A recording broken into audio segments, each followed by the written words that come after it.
but in this video I am going to tell you what is the actual definition of the energy। यानी energy क्या होता है, energy के बारे में इस वीडियो में हम लोग डिटेली पढ़ेंगे। सबसे पहले एनर्जी ये जो वर्ड है वो किसी ऑब्जेक्ट की, किसी बॉडी की ये बताती है कि उसके अंदर कितनी पावर है।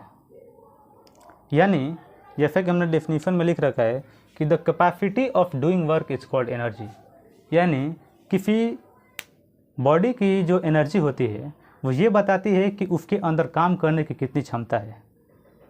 यानी the how much work is done by him, किसी पर्सन द्वारा कितने वर्क किया जाए वो एनर्जी बताती है।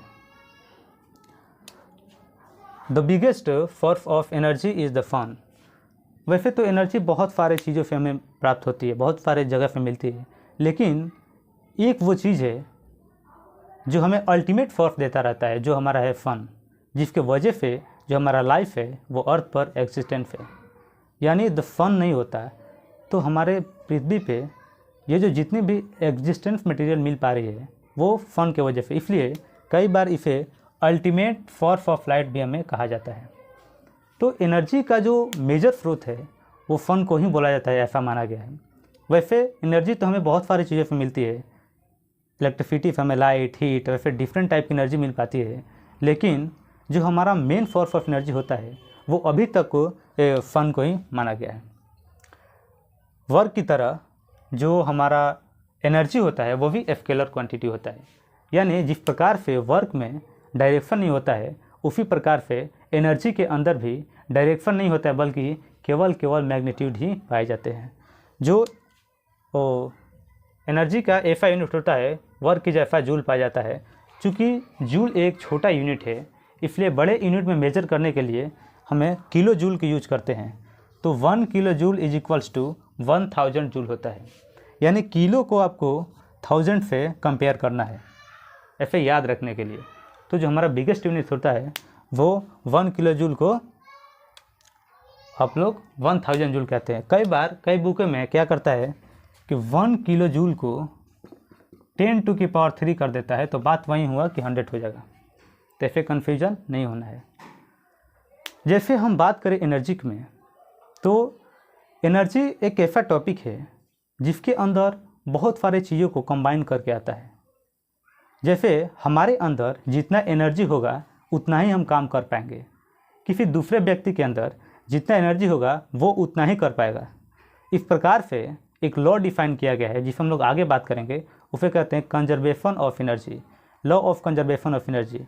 इसमें ये होता है कि एनर्जी किसी ऑब्जेक्ट के किसी बॉडी के द्वारा लूज किया जाता है और किसी दूसरे बॉडी के द्वारा एनर्जी को गेन किया जाता है।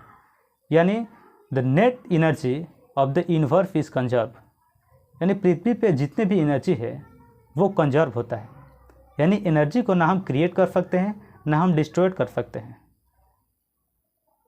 This can not be created destroyed, this can be only transfer one from one person to another person. जैसे यहाँ पे हमने लिख रखा है कि working body loses energy and the body on which work is done gain energy. यानी जो बॉडी काम कर रही होती है वो एनर्जी को लूज करती है।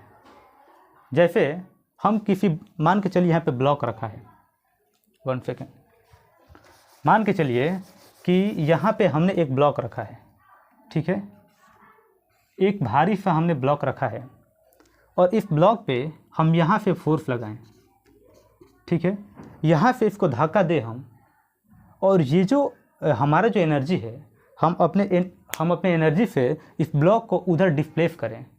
तो इस ब्लॉक को डिस्प्लेस करेंगे तो हमारे अंदर जितना ही पावर होगा, जितना एनर्जी होगा, उसी एनर्जी से हम लोग डिस्प्लेस करेंगे। यानी मान के चलिए एक छोटा बच्चा आया और इस ब्लॉक को डिस्प्लेस किया तो उससे डिस्प्लेसमेंट नहीं हुआ। एक थोड़ा सा बड़ा बच्चा जिसके पास एनर्जी ज़्यादा हो तो वो इसको यहाँ तक डिस्प्ले कर दिया, और एक दूसरा आदमी आया और इस ब्लॉक को डिस्प्लेस किया तो यहाँ तक आया। तो इस एग्जांपल से हमें ये समझ में आ रहा है कि अलग अलग पर्सन के वजह से जो हमारा ब्लॉक में डिस्प्लेसमेंट हो रहा है वो अलग अलग हो रहा है।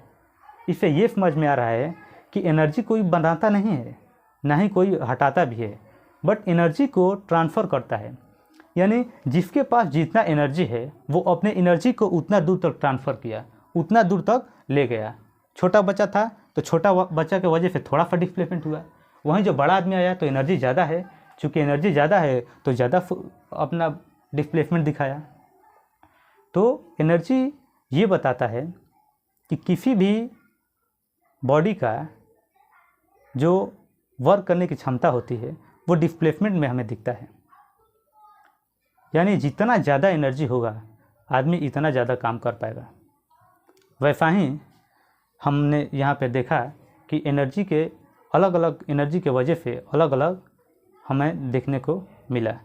तो यही हमारा है basically the energy, and next video will going to talk about power. Thanks for